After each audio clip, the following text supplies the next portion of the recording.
thought of me for Star Trek. So fortunately, he didn't try to replace me, and we got to do that. That role was kind of almost a duplicate of my role in Star Trek, in that my character had to run amok and just fall down and go crazy. So of course he thought of me right away, and that's how I got Star Trek. You got a type. He's a marvelous director. Wow. Open for questions. Oh, please, yes. Yes. Can you tell us something about the episode Nightmare you worked on Outer Limits? Oh, yes. I saw that recently. Yes, a wonderful show. Was it the second season? I think it maybe Still the first. First season.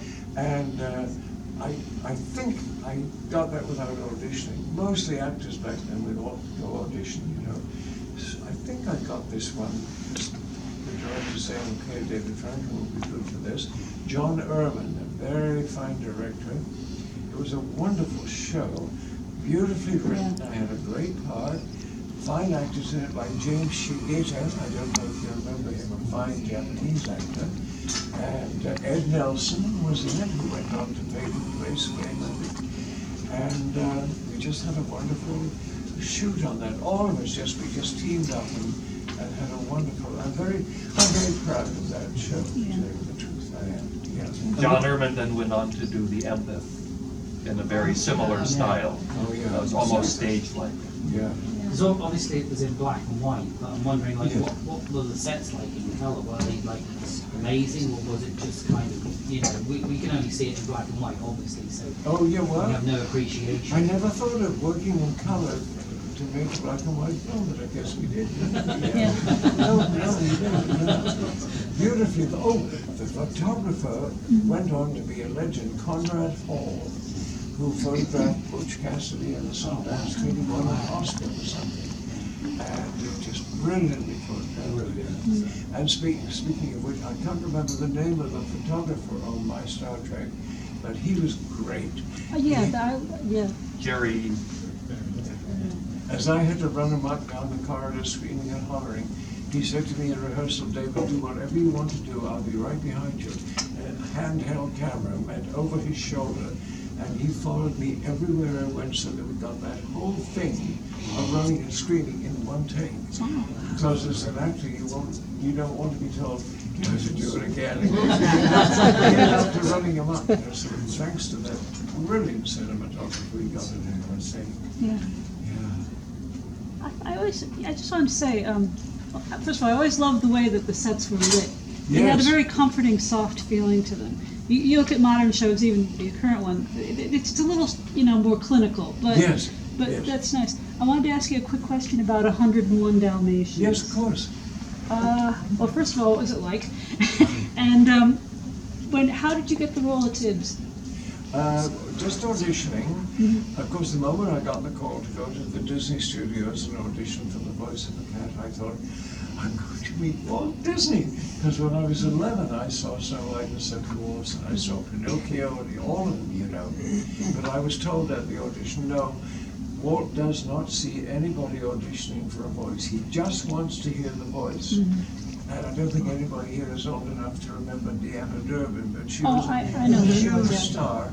Well, she didn't get the part of, I guess, Snow White, because Snow White. her voice wasn't right. And so Walt Disney passed on Deanna Durbin, who moved to Universal and became a legend, But anyway, so there was no chance of meeting Walt, I realized that. But one of the 9 old men, the part of the legend of the Disney Studios, is that there were these 9 old men who started out with Walt. One of them was Wooly Reitherman, and he was my guide through the recording sessions for Sergeant Tibbs. All around the walls were storyboards of Sergeant Tibbs' various adventures, And so he would tell me exactly what situation would be. And we did it in a series of recordings. I knew nothing about how you produce an animated feature. Apparently they record the voices, and then all of the artists get down to work and draw around the voices that they have on tape or whatever it was, that disc, I think. And so there was quite a long gap between each recording session. I did my recordings with a wonderful actor named J. Pat O'Malley, who played the Colonel, the sheepdog, next to Sergeant Tibbs, So he and I had great fun doing our voices, and we were just told, we'll see you, in a couple of months, you know.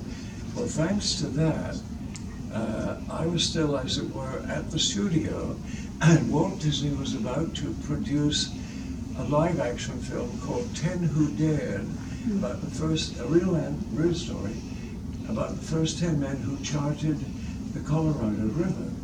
And it was about 9 brave Englishmen, no, 9 brave Americans, and 1 drunken. I was the drunken Englishman. Actors love drunken parts or scenes or anything, you know. And so off we went to a place called Moab in Utah, and we were there for a couple of weeks. It was going to be one of Disney's television, 2-part television shows, directed by a marvelous old gentleman named William Bodine, who had directed silent movies, and he still wore the puttees and talked to us through a megaphone. So we actually started off well, and then William Bodine got a call from Walt. They had sent the rushes back on the first day's shooting, and Walt, he never made a mistake, you know, in his decisions. He said, no, this isn't going to be a 2-part on TV. This is going to be a feature film. Which meant we all had to run out and buy underwear and stuff like that because we had to stay on longer in Moab. And my climactic scene in that movie was with a super actor named L.Q. Jones, who did a lot of westerns. He and I we were all in 2 separate rowboats rowing away down the Colorado, really rowing on the real Colorado. And LQ and I had to fight over a bottle of whiskey and fall into the Colorado, which was okay. It was November. There was ice on the banks of the Colorado. I looked around for stunt doubles. No, just and just off camera, way down, were men pulling ropes across the rushing Colorado, just in case we happened to get swept away. And so we did our fight scene.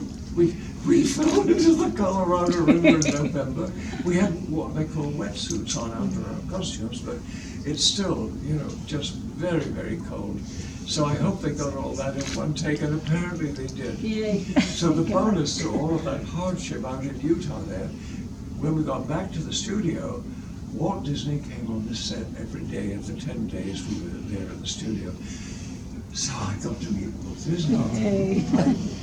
I don't usually grovel, but I think I did. And I said, oh, Mr. Disney, it's a great, and he cut me short. He said, no, around here everybody calls me Walt.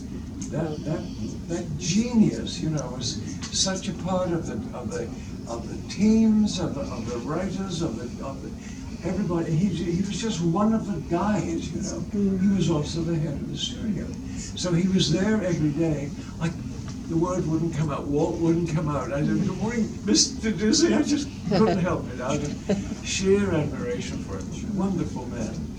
So when the movie was screened, I'm still talking about 10 Who Dared, Walt gave a party, a chili party, sort of an outdoor Western motif supper after the screening.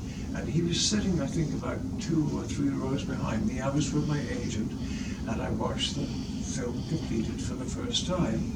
I'm very self-critical, and I had an exclamatory scene in it that I think only Richard Burton could have pulled off, in my estimation.